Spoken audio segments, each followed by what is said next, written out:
ಜಾತ್ರೆಗಳು ನೋಡೋದಕ್ಕೆ ಎಷ್ಟು ಸುಂದರವಾಗಿ ಕಾಣುತ್ತೋ ಅಷ್ಟೇ ಕಷ್ಟ ಇರುತ್ತೆ. ಯಾಕೆ ಅಂತಂದರೆ ಹೋರಿಗಳನ್ನು ಅವರಿರುವಂತಹ ಜಾಗದಿಂದ ಜಾತ್ರೆಗಳಿಗೆ ಒಂದು ಗಾಡಿ ಮಾಡಿಕೊಂಡು ಜಾತ್ರೆಗಳಿಗೆ ತೊಗೊಂಡು ಬರಬೇಕು. ಅಷ್ಟೇ ಅಲ್ಲದೆ ಜಾತ್ರೆಗೆ ಬಂದಾದಮೇಲೆ ಅವರು ಊಟ ತಿಂಡಿ ವ್ಯವಸ್ಥೆ ಆಗಿರ್ಬೋದು, ಹಾಗೆ ಹೋರಿಗಳಿಗೆ ಹುಲ್ಲಾಗಿರ್ಬೋದು, ಮೇವು ನೀರಾಗಿರ್ಬೋದು ಎಲ್ಲ ವ್ಯವಸ್ಥೆಯೂ ಕೂಡ ಅವ್ರು ಮಾಡ್ಕೊಂಡು ಬರಬೇಕಾಗತ್ತೆ. ನಿಜವಾಗ್ಲೂ ಒಂದು ಜಾತ್ರೆ ನಡಿಬೇಕು ಅಂತಂದರೆ ಅದರ ಹಿಂದಿನ ಶ್ರಮ ಸಾಕಷ್ಟು ಇರುತ್ತೆ ಅಂತಲೇ ಹೇಳಬೇಕು.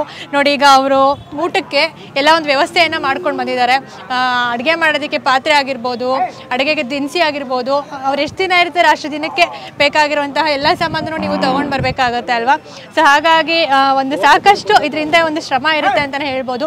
ಸೊ ಈ ರೀತಿಯಾದಂತಹ ಜಾತ್ರೆಗಳಿಗೆ ನಾವು ಹೆಚ್ಚಾಗಿ ಪ್ರೋತ್ಸಾಹ ಕೊಡಬೇಕು. ಈ ರೀತಿ ಪ್ರೋತ್ಸಾಹ ಕೊಡೋದ್ರಿಂದ ಮುಂದೆ ಈ ರೀತಿಯಾದಂತಹ ಜಾತ್ರೆಗಳು ಉಳಿಯುತ್ತೆ, ಹಾಗೆ ಇನ್ನೂ ಒಂದು ದೊಡ್ಡ ಮಟ್ಟದಲ್ಲಿ ಬೆಳೆಯೋದಕ್ಕೆ ಕಾರಣ ಆಗುತ್ತೆ ಅಂತಲೇ ಹೇಳ್ಬೋದು. ಸರ್, ಏನು ಅಡುಗೆ ಮಾಡ್ತಾ ಇದ್ದೀರಾ? ದಾಲ್ ಫ್ರೈ ಮಾಡ್ತಾ ಇದ್ದೀರಾ? ಈಗ ರೆಡಿ ಆಯಿತಾ? ಟಿಫನ್ಗೆ ರೆಡಿ ಮಾಡ್ಕೊಳ್ತಾ ಇದ್ದೀರಾ? ಟಿಫನ್ಗೆ ಸೊ ಇಲ್ಲಿ ಟಿಫನ್ಗೆ ದಾಲ್ ಫ್ರೈಯನ್ನು ರೆಡಿ ಮಾಡ್ತಾ ಇದ್ದಾರೆ. ಏನೇನು ತೊಗೊಂಡು ಬರ್ತೀರಾ ಈಗ ಅಡುಗೆಗೆ ನೀವು? ಟೊಮೊಟೊ, ಈರುಳ್ಳಿ, ಶುಂಠಿ, ಬೆಳ್ಳುಳ್ಳಿ, ಎಣ್ಣೆ, ಅದರಿಂದ ಕೊತ್ತಂಬರಿ ಸೊಪ್ಪು ಎಲ್ಲ ಹಾಕಿ ಮಾಡಿ ಚೆನ್ನಾಗಿ ಫ್ರೈ ಮಾಡಿ. ಈಗ ಆಯ್ತಾ? ಹೋಗ್ತಾ ಇದೆ.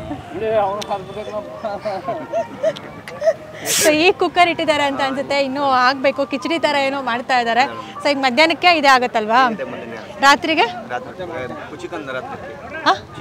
ಚಿಕನ್ ಮಾಡ್ತಾ ಇದ್ದೀರಾ ರಾತ್ರಿಗೆ? ಸೊ ರಾತ್ರಿಗೆ ಚಿಕನ್ ಮಾಡ್ತಾ ಇದ್ದಾರೆ ಅಂತ ನೋಡೋಣ, ನಾವೇನಂತಿದ್ರೆ ಬರ್ತೀವಿ ಊಟಕ್ಕೆ.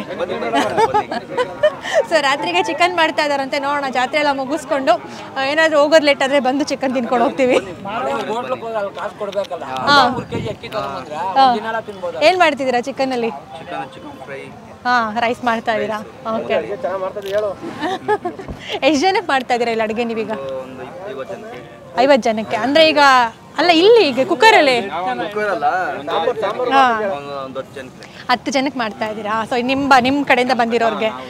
ಓಕೆ. ಹೆಂಗನ್ಸುತ್ತೆ ಜಾತ್ರೆ? ಖುಷಿ ಕೊಟ್ಟಿದ್ಯಾ? ಖುಷಿ ಆಗುತ್ತೆ. ಅಡುಗೆ ಮಾಡೋದು ಇರಲಿ ಬಿಡಿ. ಅಡುಗೆ ಮಾಡೋದು ನಿಮಗೆ ಹೇಗೆ ಕಲ್ತ್ಕೊಂಡ್ರಿ? Okay okay okay. ಹಾಂ, ಥ್ಯಾಂಕ್ ಯು ಸೊ ಮಚ್. ಹಂಗೆ ನೈಟ್ ಬರ್ತೀವಿ ನಾವು ಚಿಕನ್ ತಿನ್ನೋದಕ್ಕೆ.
Just